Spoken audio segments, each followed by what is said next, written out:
They found him at dawn, suspended from the rafters of the wash house by the very rope Hannah had braided for weeks under the guise of mending torn sails.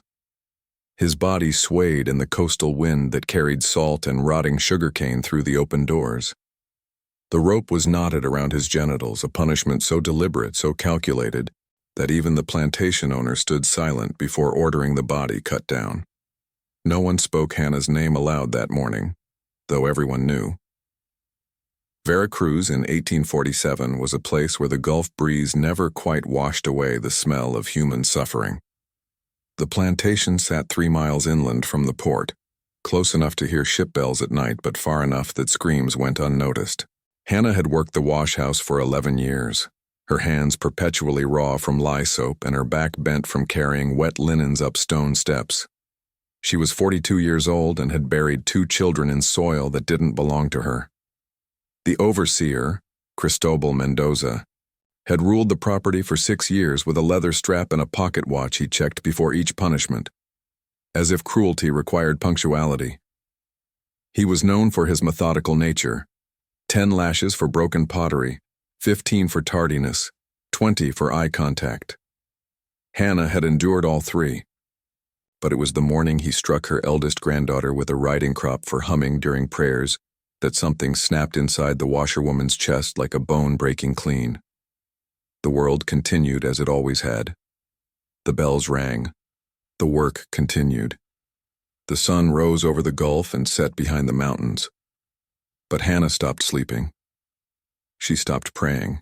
She began to watch Mendoza the way a seamstress studies fabric before cutting, measuring his routines, his vulnerabilities, the precise architecture of his arrogance. She noticed how he drank alone in the wash house after midnight when the heat made sleep impossible. She noticed how he kept no dogs, trusting only in fear and distance. She noticed how he walked the same path every Thursday to inspect the sugar press, passing beneath a specific beam where sailcloth hung to dry. The plantation records would later show nothing unusual in those final weeks. Hannah washed. She mended. She carried water from the well and wrung blood from the overseer's shirts after punishments. She became invisible in the way only the most patient can, a shadow moving through routines so familiar they ceased to register as human. But her hands were busy. Every scrap of rope, every discarded length of hemp, every torn sail destined for burning. She collected them all, braiding in the darkness while others slept, creating something strong enough to bear weight. Justice, she had learned, required labor. Not rage, not prayer, just the same patient work she'd given to laundry for 11 years, now repurposed. Chapter 1. The Decision. They said Hannah was too obedient to hold a grudge, until the rope stopped swaying. The morning after Mendoza struck the child, Hannah stood at the wash house basin scrubbing bloodstains from his shirt sleeves while flies circled the water. The fabric was fine linen, imported from Spain, worth more than 3 months of her invisible wages. She worked the stains with practiced efficiency, watching pink water spiral into the drain. The overseer's pocket watch ticked on the windowsill where he'd left it, a silver thing engraved with his initials, keeping time for a man who believed time belonged to him. Her granddaughter had a welt across her shoulders in the exact shape of a riding crop. The girl was 9. She'd been humming a song Hannah's mother had taught her in a language the plantation had tried to erase. Mendoza had called it insolence. The priest had called it unfortunate. The plantation owner hadn't called it anything because he was in Veracruz proper, attending a reception where men discussed coffee prices and revolution rumors over French wine. Hannah folded the shirt with geometric precision and placed it on the shelf. She picked up the pocket watch. It was warm from the sun. She opened it and watched the second hand make its mechanical circle, tick, tick, tick, measuring moments that would continue long after hearts stopped. She closed it and returned it to its place. Then she walked to the corner where torn sailcloth waited for disposal and selected 3 strips of hemp, each as long as her arm. The wash house stood separate from the main buildings, built against the property's eastern wall where shade came late and the stone floor stayed damp year-round. It had been a storage shed once, converted when the plantation expanded. The ceiling beams were original, rough-hewn mahogany harvested from forests that no longer existed, strong enough to support barrels of salted fish. Hannah had studied those beams for years while wringing water from sheets, memorizing the knots and grain, understanding how weight distributed across wood. She began braiding the hemp strips together, her fingers moving with the same rhythm she used for laundry: over, under, pull tight. The rope grew slowly, 3 feet by nightfall. She hid it beneath a pile of stained bedsheets destined for boiling. When the dinner bell rang, she walked to the kitchen with the others, ate her portion of beans and cornmeal, and returned to her quarters where 7 other women slept on pallets arranged like spokes of a wheel. That night, one of them, Maria, who worked the kitchen, whispered in the darkness, "I saw you with the rope." Hannah said nothing. "I didn't see anything," Maria corrected and rolled toward the wall. The coastal wind picked up after midnight, rattling loose shutters and carrying the sound of distant waves. Hannah lay awake listening to Mendoza's boots cross the courtyard toward his quarters. She counted his steps. 23 from the main house to his door, 15 from his door to the wash house when he made his Thursday inspections. She'd counted them so many times the numbers had become prayers. She rose before dawn and resumed braiding. The rope needed to be at least 20 feet, long enough to reach the beam, strong enough to hold a man's weight, thick enough that knots wouldn't slip. She worked by candlelight, her shadow enormous against the stone wall, fingers moving with the patience of someone who understood that vengeance was just another form of labor. By the time the morning bell rang, 5 feet of rope lay finished beneath the sheets. Hannah washed her hands in cold water, dried them on her skirt, and walked to the courtyard where the day's assignments were posted. Her name was listed for washhouse duty, as always. Mendoza's name appeared under Inspection Sugar Press, Thursday, 2 p.m. She had 4 days. Chapter 3. The first binding. The rope grew in secret increments, hidden in the architecture of routine. By Wednesday evening, Hannah had braided 17 feet of hemp strong enough to moor a fishing boat. She'd tested its strength by wrapping it around the washhouse's iron drain pipe and hanging her full weight from it, 130 pounds suspended in darkness, while Maria stood watch at the door. The rope held. The knots held. Everything held except Hannah's breath. "It'll work," Maria whispered. "But you'll need help with the weight afterward." Hannah unwound herself from the rope and coiled it carefully, wrapping it in an old sheet stained beyond salvage. "I need him drunk first." "He drinks alone on Thursdays after inspections." Maria's voice was barely audible over the sound of night insects. "Brings a bottle to the washhouse, sits by the window until he can't walk straight." "I know." Hannah had watched this ritual for months, Mendoza checking his pocket watch at midnight, crossing the courtyard with a bottle of aguardiente purchased from smugglers at the port, settling onto the wooden stool by the washhouse window where moonlight made his drinking visible to anyone awake enough to notice. He never locked the door. Why would he? Who would dare approach? The plan was simple in the way all devastating things are simple. Wait until Thursday's inspection ended, wait until midnight drinking began, wait until the bottle was half empty and his balance compromised.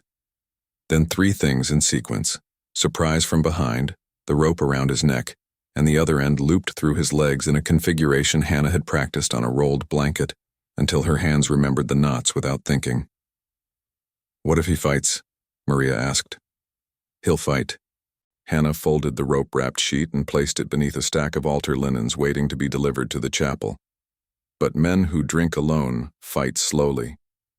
Thursday arrived with the same sun that had arrived for 11 years. Hannah washed sheets, she scrubbed floors, she carried water. She moved through hours with the mechanical precision of someone already elsewhere. At noon, she ate stale bread and watched Mendoza cross the courtyard toward the sugar press, his leather strap coiled at his belt, his pocket watch glinting in sunlight. The inspection lasted 2 hours. Hannah heard him shouting from the washhouse, something about equipment maintenance, about laziness, about expectations. His voice carried the particular clarity of a man who believed his authority was a natural law, like gravity or sunrise. When he returned at 3 o'clock, he stopped at the washhouse door. Hannah was folding sheets, her back to the entrance. She felt him watching her the way one feels shadow falling across skin. "The child," he said. "The one who was humming." Hannah continued folding without turning. "Yes, senor." Teach her silence. He tapped his riding crop against the doorframe twice, a sound like a judge's gavel. "Or I will." "Yes, senor." His boots retreated across stone. Hannah finished folding the sheet with hands that didn't shake because she'd trained them not to. She placed it on the shelf with the others, perfectly aligned. Then she walked to the corner and unwrapped the rope from its hiding place. The hemp was rough against her palms, the knots she'd practiced visible as small bulges every 3 feet. Maria appeared in the doorway carrying a bucket of vegetable scraps for the pigs. Anyone watching would see only kitchen duty. She set the bucket down and knelt as if checking its contents. "He'll come at midnight," Maria said to the bucket. "The moon's waning, less light." Hannah nodded. "And after? I'll be gone before the bells." Maria stood, lifted the bucket, and walked toward the pig pen. At the doorway, she paused without turning. "My mother's people say the sea remembers names better than stone." Then she was gone, and Hannah was alone with 17 feet of braided hemp that would either hang a man or hang her. She coiled it carefully and hid it again beneath the altar linens. Then she walked to the well, drew water, and washed her hands for the 3rd time that day, not because they were dirty, but because the ritual steadied something inside her chest that wanted to fly apart. The afternoon stretched into evening. The dinner bell rang. Hannah ate. She returned to her quarters and lay on her pallet fully clothed, eyes open, counting hours by the movement of moonlight across the floor. If you're still watching, tell us in the comments where in the world you're watching from and how this story found you. Chapter 4, The Midnight Binding. Midnight came with the sound of a cork being pulled. Hannah lay motionless on her pallet, listening to Mendoza's boots cross the courtyard, 23 steps, just as she'd counted for months. The wash-house door creaked open. Glass clinked against wood as he set the bottle down. The stool scraped stone as he positioned it by the window where moonlight fell in broken patterns through iron bars. She waited. Patience was the only currency she'd ever been allowed to accumulate. She waited through his first drink, his second, the sound of him muttering something about port inspections and duties owed. She waited until his silhouette against the window began to sway slightly, head tilting back with the bottle's rhythm. Maria had left the rope exactly where they'd agreed, beneath the altar linens on the shelf nearest the door, wrapped in the stained sheet. Hannah rose from her pallet while the other women slept. She moved through darkness with the quiet of someone who'd spent 11 years becoming invisible. The courtyard was empty except for shadows and the distant sound of waves against the harbor wall 3 miles away. She slipped into the wash-house through the side entrance, a narrow gap where stones had settled unevenly, barely wide enough for her frame. Mendoza sat with his back to her, bottle in one hand, pocket watch open in the other. The watch's ticking was audible in the silence between his drinks, mechanical time marching forward regardless of what happened in the spaces between seconds. The rope was already in her hands. She'd practiced the approach so many times on rolled blankets that her body moved without thought. 3 steps forward, loop the rope, pull tight around the neck before surprise could become resistance. But blankets don't fight. Blankets don't drop bottles that shatter against stone floors. Blankets don't grab at hemp with fingers that still have strength despite aguardiente. Mendoza lurched sideways, trying to stand. The stool overturned. His pocket watch flew across the floor, landing face up near the drain where its second hand continued its eternal circle. Hannah pulled harder, bracing her weight against his bulk, feeling the rope burn her palms as he thrashed.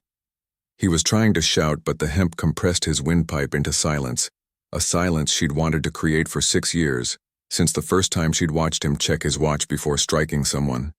His hand found her arm. Nails raked skin. She adjusted her grip, years of wringing wet laundry translating into the exact pressure needed to maintain tension. He dropped to his knees. She pulled tighter. His free hand reached for the knife at his belt, but his fingers were clumsy, drunk, failing. Maria appeared in the doorway with a length of wood, a rolling pin from the kitchen. She brought it down on Mendoza's reaching hand with the practical efficiency of someone crushing grain. Bones cracked. The knife clattered away into shadow. "Finish it," Maria whispered, "before the moon shifts." Hannah looped the second part of the rope exactly as she'd practiced, beneath, around, through, creating the configuration that would transform suffocation into humiliation. Mendoza's struggles were weakening. His face had gone dark even in moonlight. She worked the knots with fingers that remembered every sheet she'd folded, every rope she'd mended, every task that had trained her hands for this single purpose. When she released pressure on his throat, he gasped, a wet, desperate sound. She used that moment to complete the final binding, threading hemp through his legs and cinching it with a slip knot that would only tighten further under weight. Then she looped the free end over the mahogany beam she'd studied for 11 years. "Help me," she said. Together, they pulled. Mendoza rose from the floor inch by inch, the rope arrangement forcing his body into an obscene position, suspended by genitals first, throat second. He tried to scream, but the pressure made sound impossible. His legs kicked uselessly at air. The beam creaked but held, just as Hannah had known it would. They secured the rope to an iron ring embedded in the wall, the same ring that had held chains before the plantation switched to cheaper restraints. Maria picked up the shattered bottle and swept glass toward the drain with her foot. Hannah retrieved the pocket watch. It was still ticking. "Leave it," Maria said. "Let them find it counting." Hannah opened the watch face one last time, watching the second hand complete another circuit.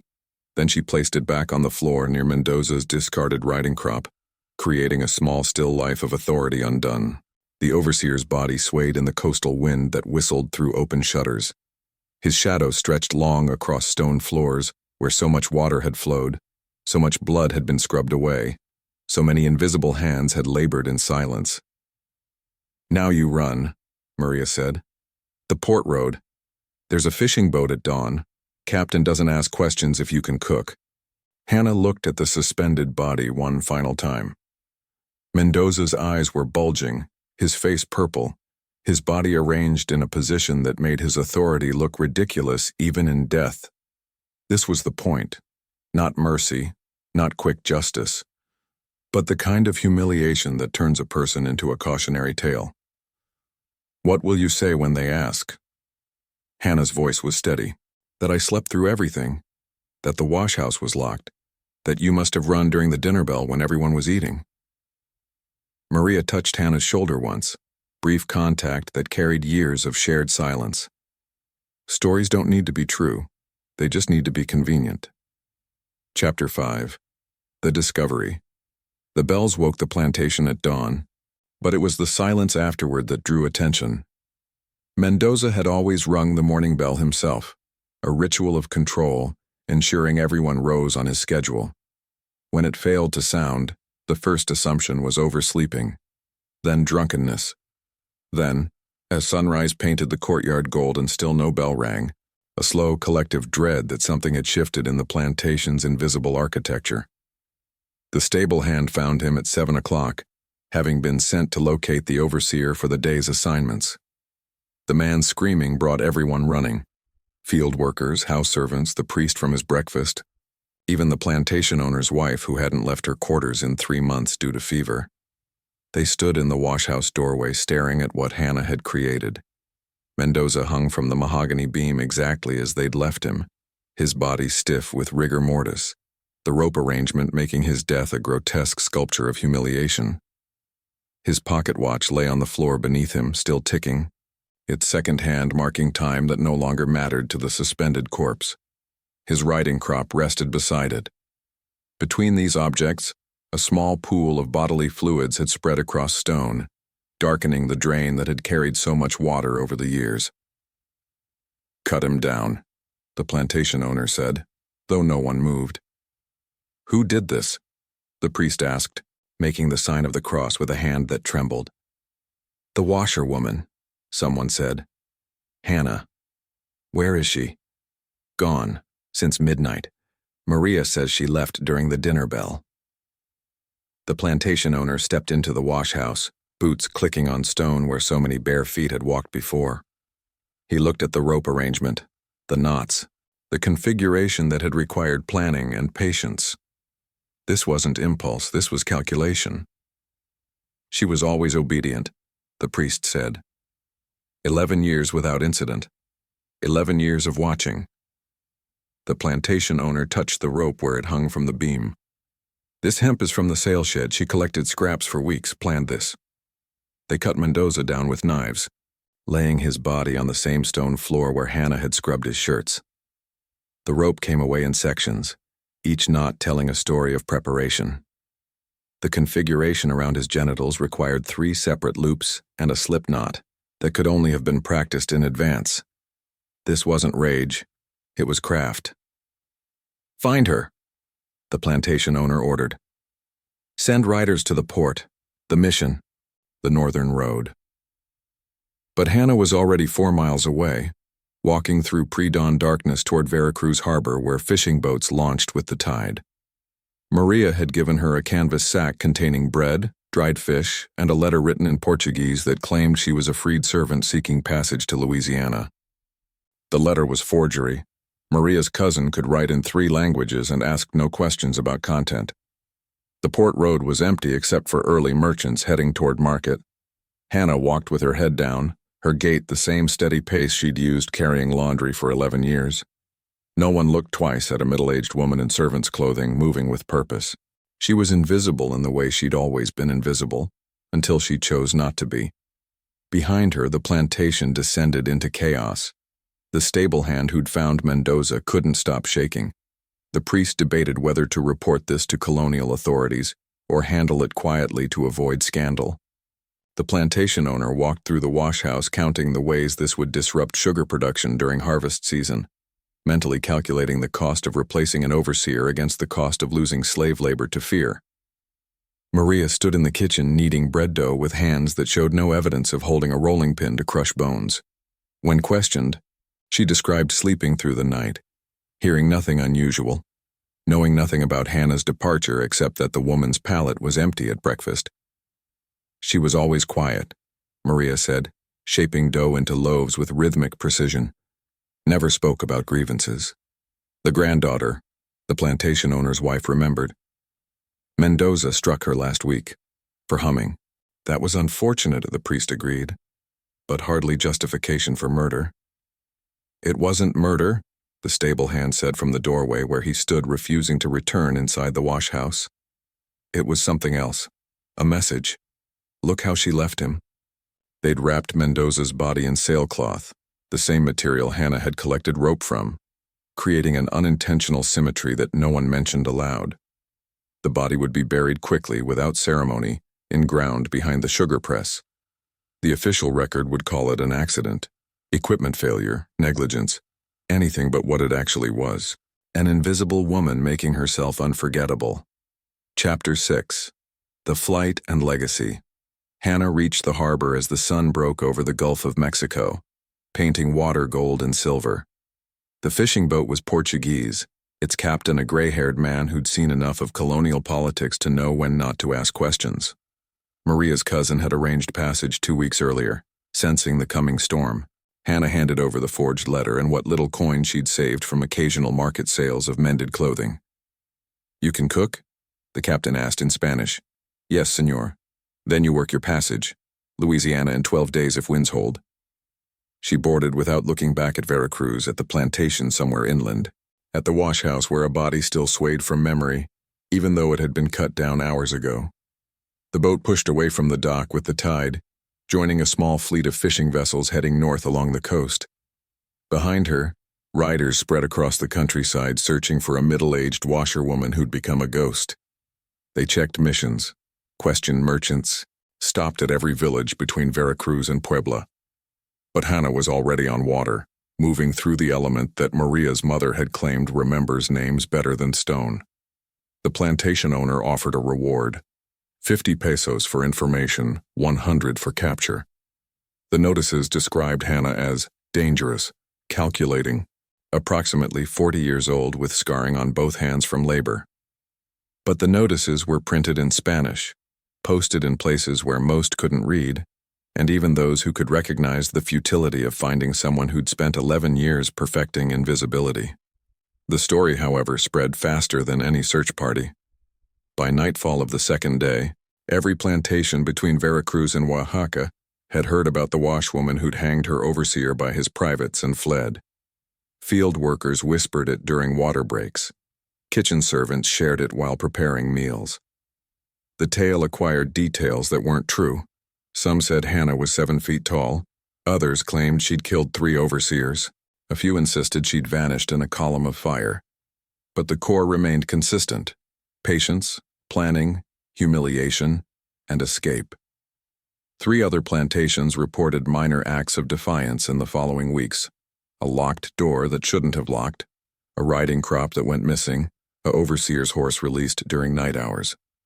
Nothing as dramatic as Hannah's act, but enough to make men like Mendoza check over their shoulders.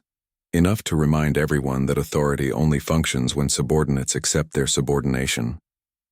The priest called an emergency service, warning against the sin of murder and the dangers of rebellion. But his congregation heard a different sermon between the words: that cruelty has consequence, that silence has limits, that even the invisible can act. Meanwhile, Hannah cooked for a Portuguese fishing crew, her hands, still scarred from lye soap and 11 years of labor, now preparing salt cod and cornmeal in a ship's galley, while waves carried her toward Louisiana and whatever came next. She didn't speak of Veracruz. She didn't speak of the rope. She worked with the same steady patience that had defined her entire life, learning new tasks, memorizing new routines. The captain asked her name once. "Maria," she lied. "You have family in Louisiana?" "No, senor. Just work." He accepted this because sailors understood that everyone fleeing carried reasons they didn't share. The Gulf was full of ghosts. What was one more? By the time the boat reached Louisiana's coast, the plantation in Veracruz had hired a new overseer, a younger man who made a point of never drinking alone, never entering the wash house after dark, and always keeping his back to walls. Mendoza's pocket watch was found rusted in the drain weeks later.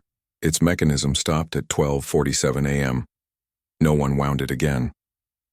Hannah disappeared into New Orleans' French Quarter, where freed servants and runaways created communities in the spaces between legal recognition and official notice. She found work in a boarding house kitchen, washing linens again. The same labor she'd done for 11 years, but now for wages she controlled, in a place where no one asked her history. Years later, travelers from Mexico would arrive with stories about the Washerwoman of Veracruz, the tale growing mythical in retelling. Some said she'd become a healer in the bayous. Others claimed she'd started a school for freed children. A few insisted she'd died during the crossing and the whole story was ghost legend. But in the French Quarter boarding house, a woman named Maria worked the laundry with scarred hands and never spoke about her past. She was 43 years old when she arrived, 59 when she died quietly in a room above the kitchen, where steam rose from boiling linens and the smell of lye soap mixed with river air. Her only possession was a length of braided hemp rope, coiled carefully in a trunk beneath her bed. The boarding house owner found it after Hannah's death and burned it without asking questions, because some objects carry memories that shouldn't be preserved. But the story lived. In wash houses across coastal Mexico, women braiding rope for mending sails would tell the tale in whispers, not as instruction but as reminder that patience is its own form of power, that invisibility is reversible, that justice sometimes requires the same tools as labor. They said Hannah was too obedient to hold a grudge until the bells stopped ringing. Then they learned what silence can create when given enough time to plan. If this story kept you holding your breath, hit like. It helps us bring more forgotten histories back to life.